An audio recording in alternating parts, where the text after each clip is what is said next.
Dios nos da la fuerza. Este es el título del tema de hoy. Busquemos Gálatas capítulo 5. Y vamos a leer de esta carta de Pablo los versículos 14 al 16 para iniciar la reflexión de hoy, que como su título nos dice, nos debe animar a no dejarnos llevar por la impotencia, por la falta de fortaleza para enfrentar situaciones. ¿Se acuerdan que en este ciclo donde somos enseñados que Dios nos protege, Dios nos da cosas para que estemos seguros, vamos a ver que el tener la fuerza para superar situaciones es una forma muy efectiva en la que el Señor nos guarda de peligros, de conflictos, de ruina? Vamos a leer en Gálatas 5, los versículos 14 al 16, como ya les había dicho. Y nos dice así: porque toda la ley en esta sola palabra se cumple: amarás a tu prójimo como a ti mismo. Pero si os mordéis y os coméis unos a otros, mirad que también no os consumáis unos a otros. Digo pues, andad en el Espíritu y no satisfagáis los deseos de la carne. El Señor aquí nos dice, primero tienes que amar a tu prójimo como a ti mismo. Pero ¿cuál es el enemigo del amor al prójimo? Los deseos de la carne, por supuesto. Y por esos deseos de la carne que nos dominan, no hacemos el bien. No amamos a las personas dándole lo que necesitan. Y a veces somos agresivos porque somos dominados por la rabia, por la codicia, por el rencor, incluso por el miedo. Y hay personas que no es que odien, sino que tienen tanto miedo a caer en escasez que no dan a los demás y a veces le quitan. Personas que han vivido con carencias y que todo lo retienen. Han visto que hay personas que no pueden soltar nada, incluso hasta teniendo posiciones económicas muy favorables. Hay un empresario amigo mío que yo lo conocí cuando era muy humilde, cuando comía con los menús de beneficencia que dan a la Universidad de Panamá. Esos menús de 50 centavos con que uno se alimentaba y todavía la universidad los pagaba a través de unos tiquetes. Bastantes años de esa miseria, esa dificultad, yo lo vi a él y estaba muy bien, había levantado empresa, era muy exitoso. Y un día revisando en su casa, donde también tenía un estudio, allí encontramos unas cajas de juguetes, muchos juguetes, y quisimos donarlas. Le dijimos, vamos a donar esto a los niños pobres. Y él saltó como un tigre y dijo, no, porque esos son los juguetes de mi hijo, son los juguetes, no puede quedarse sin juguetes. Cuando hablamos con él, el niño ya estaba bastante grande, poco le faltaba para entrar a la secundaria y el papá no quería que soltáramos esos juguetes de bebé. Pero comprendimos que más que sentimentalismo, era ese temor que había en él en perder, le costaba perder cosas. Fue un niño que cuando se le rompía un juguete no lo podía reponer, así que psicológicamente estaba atrofiado. O sea que había un miedo que no le permitía ayudar a los demás. Dios nos da la fuerza para vencer el rencor. Dios nos da la fuerza para vencer los miedos. Dios nos da la fuerza para perder incluso la pereza. Yo les digo, el amor y la pereza no pueden ir de la mano. Hay gente que la pereza les gobierna tanto que pueden hacer el bien, pero les da pereza. No les anima, los retiene en su cama y a veces terminan hasta quitando a los demás, no porque sean unos villanos, sino para no esforzarse. En Efesios 5, vamos a Efesios capítulo 5, vamos a ver cómo Dios nos fortalece, nos da el poder para vencer las conductas pecaminosas que en las Escrituras estamos viendo.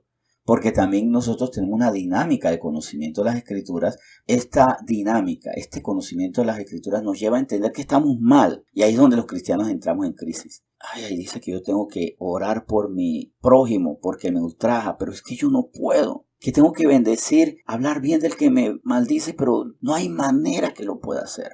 Efesios 5, 18 al 20 nos dice: no os embriaguéis con vino en lo cual hay disolución, antes bien sed llenos del Espíritu, hablando entre vosotros con salmos, con himnos y cánticos espirituales, cantando y alabando al Señor en vuestros corazones, dando siempre gracias por todo al Dios y Padre, en el nombre de nuestro Señor Jesucristo. Sed lleno del Espíritu. ¿Para qué? Para poder ser fortalecidos y que nuestro lenguaje de esperanza haya gratitud al Señor, porque a veces yo quisiera darle gracias a Dios. Esto lo digo porque es muy común. Hay gente que dice, yo quisiera darle gracias a Dios, pero es que el dolor me abate. ¿Y cómo voy a dar gracias? Porque estoy mal.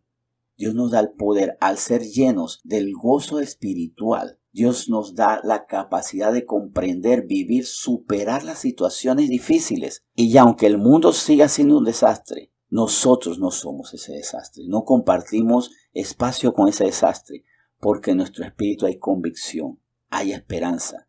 las promesas brillan delante de nuestros ojos y no somos dominados también porque al final de cuentas las dificultades dominan nuestros sentimientos. Pero cuando somos llenos del Espíritu, nuestros sentimientos no nos dominan y vivimos los problemas igual que todo el mundo. Pero la gran diferencia, no somos dominados por nuestras emociones, por nuestros sentimientos, por nuestras pasiones. Por eso es que no nos podemos embriagar con vino, porque ¿qué hacemos? A veces nos embriagamos con vino, con videojuegos, con películas, con diversión, con turismo intenso, para no estar mal, para no estar dando vueltas alrededor de los problemas en nuestra mente. Nos embriagamos para que eso no nos duela.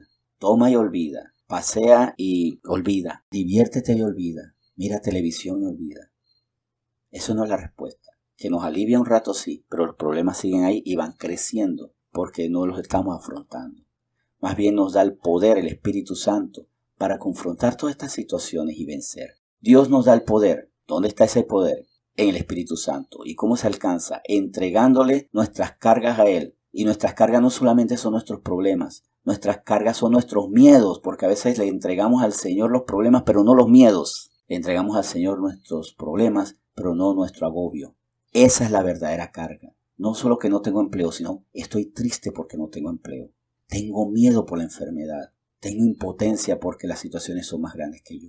Esas son las cargas que debemos entregar para que Él nos haga descansar con una fe renovada, con una fidelidad a Él, una confianza en su respuesta. Vamos a orar. Te bendecimos hoy, Señor, por la respuesta que tú nos estás dando. Nosotros a veces queremos que tú resuelvas, pero antes que eso, hay una victoria que se debe dar en nuestro corazón. Que antes de la respuesta en nuestro plano natural, en nuestro entorno, en nuestras finanzas, en nuestra vida sentimental, sí, y en la vida familiar, en todas esas áreas donde estamos mal, haya fortaleza en nuestro corazón, haya fortaleza, haya esperanza, haya dominio propio. Y la fuente eres tú, Señor. Si estamos débiles, vayamos a ti, dando siempre gracias por todo al Dios y Padre, en el nombre de nuestro Señor Jesucristo. Siempre orando sin cesar, como dice 1 Tesalonicenses 5, examinándolo todo, retener lo bueno con una visión espiritual y absteniéndonos de toda especie de mal mientras tanto. Gracias porque tú nos dices cómo vencer y vencemos a través de ti, buscándote y, Señor, entregándote la carga que a veces no te entregamos. No es entregarte solamente el desempleo, sino el miedo, la angustia por la falta de desempleo. No es entregándote la falta de pareja, sino la tristeza por la falta de pareja y demás ejemplos. Agradeciéndote lo que nos ha enseñado, sé que esto será respuesta para nuestra vida. En nombre de Jesús. Amén.